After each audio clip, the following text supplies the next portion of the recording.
John Kuse.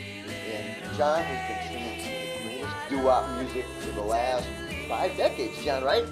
Yes, 1961 actually is when I started. And you don't look there. Oh, I mean, how could you start when you were in elementary school? When did you begin singing? 1960, right after I got out of high school. You graduated in 1960? 1960, So all that great music that you grew up with, okay, that is what taught you how to sing? Is that how you learned? How to sing. I was in the glee club, I don't know. Oh, were you back in high school? A small little group on the block, a neighborhood block. And we ventured over to a bigger neighborhood, ran into 3 other guys. What was the name of your neighborhood? Pelham Parkway section of the Bronx. Oh, okay. So what high school did you go to? Christopher Columbus High School. And did anybody else stay at or Yes. Lenny Delf and the Dimensions and their hit song Over the Rainbow. And in our high school senior year, Lenny Delf was the man. I wasn't the man until after the summer, because I lost 55 pounds and I got good looking. Oh, really? Is that how it happened? So when you were singing, then you were taking up the guys that went recording. Yeah. And then you got your group together. How did you assemble a group? The 6 of us friends on the block, and we started listening to the old albums, all right? And let's try it also. We found out we could harmonize. And from there... Who decided you were going to sing? First tenor, second tenor? You know, I can't give you an answer on that. I don't know. It just fell into place. Yeah. How does it happen? You're asking good questions. Because you became the lead singer of the group. Yes, I did. How did it happen? That I was a lead voice. I was the higher tenor. And the songs that we used at the time, I could hit it, no one else could. Like what? What were you guys singing? Cruise to the Moon by the Chaperones, some of the teenager songs, the student songs, out of Philly, I'm So Young, whatever. And I was able to hit those notes. There was no one else really in the group that could. So you kind of gravitated to being a lead singer. A lead singer, yeah. And now, here we are. But I love doing background also. Do you really? Yes.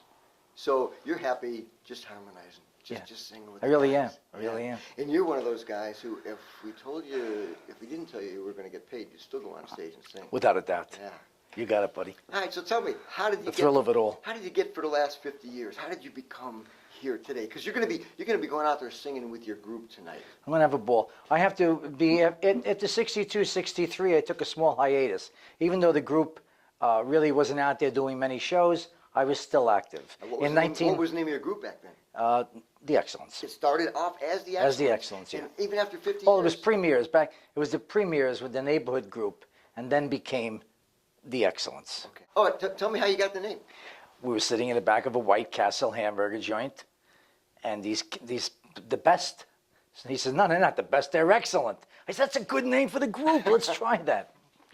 That's the story I tell anyway. But as silly as it sounds, yes, that's the story of how you got your name. Little did we know that way up about 2 miles away was McDonald's, and those hamburgers are what they are today. You could have been a million. The Whoppers. There you go. Very good. Very okay, good. so you kept the name of this Excellence all these years, all these decades, okay? Yes. All right.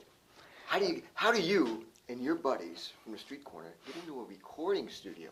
Back in the day, in the 60s, all these groups were able to produce a demonstration record. You went to a studio for $25. Now it costs a fortune. You brought these demonstration records down to all the studios downtown, the record labels. And one of them I do remember was 1650 Broadway, which is a very big, I forget the Brill Building. Yeah, Brill Building. And you went around here and there, and you knocked on all sorts of doors, and we were able to get into Mermaid, Sinclair Records. And the affiliates were Blast, Mermaid, where we did our first one called Red Red Robin. Jimmy Jones, who made the song Handyman, was also in that label. And we were able to go in there a year later with our rendition of the Cleftone hit, You Baby You. Have anything else for the other side? We don't like what you're giving us. They gave us Coney Island Baby. So you needed a B-side. Yeah. Basically, which became the A-side. Doesn't that happen with everybody? That happened with Bill Haley and the Comets. It happened with the Diamonds. Happened with Freddie Paris and the Five Seconds. And here it happens with the Excellence. There you go. Okay. There you go. So you followed the pattern. We followed the pattern, went out to the bathroom. Echo. 10, 15 minutes. We knew how they wanted it done. Went back in there. He said, you're recording. And 3 weeks later, it was on Murray the K, Boss record of the day. And you're what? 20, and then of the 20 week. You're 20 years old. Yeah, at this time? 19 years old, Yeah. 18 years old. How did you feel? I'm sitting in a movie theater. Everybody runs into the movie theater. John, just won the hit. Oh, you have no idea. The hit of the night. Now we knew it was coming to the Boss Record of the Week. And I lived in a neighborhood that had apartment buildings with 10 stories high, thousands of kids. You didn't lack for anything back in those days. Like now everybody's using a computer. You wanted to find a place to harmonize. You went on a corner. You had no date. You met some girls in the street. Well, anyway, they hung out that Saturday night out the windows with confetti. And when we found out it was number one, it was like gangbusters. However, it was centralized. It was centralized, and so therefore only one station really played it, WINS at the time. That's the biggest station in New York. At that time, right. Alan Freed was there. There you go. Okay. There you go. So, MCA and ABC didn't pick it up. Later on, we found out that it was pretty heavy. In 1951 on Cashbox magazine, and we had soured with the, not to go into these things, we had soured with them, and after the record, we left 6 months later. Never to really, we got into it very minimally, but never some shows, but I never really went out until 72 when CBS became the big station, and then they started giving the countdown, top 500 countdown, and I saw Coney Island Baby 161, then 52, of course I sent and had everybody sending 2,000 mailings. So 87. So you rigged the boat, but Coney Island Baby. Everybody did that too. I'm just kidding. But they moved up the charts. Yeah, number 7 it was at one time, and then it was at overall number 51. So, and in the story, then the original guys got back into the studio with Don K. Reed, who I had the good fortune to see yesterday, by the way, in a history of music seminar over in Brooklyn. It was nice, very informative, jazz, rock and roll, this and that. And then I found out just how popular Coney was, and I formed the group again with 2 originals. Soured on that 5 years later. Signed with Kathy Jean, Please Love Me Forever, and the Roommates for 2 years. Then my friend said, what are you out there doing Coney Island Baby with her and singing Please Love Me Forever and Band of Gold and all these things?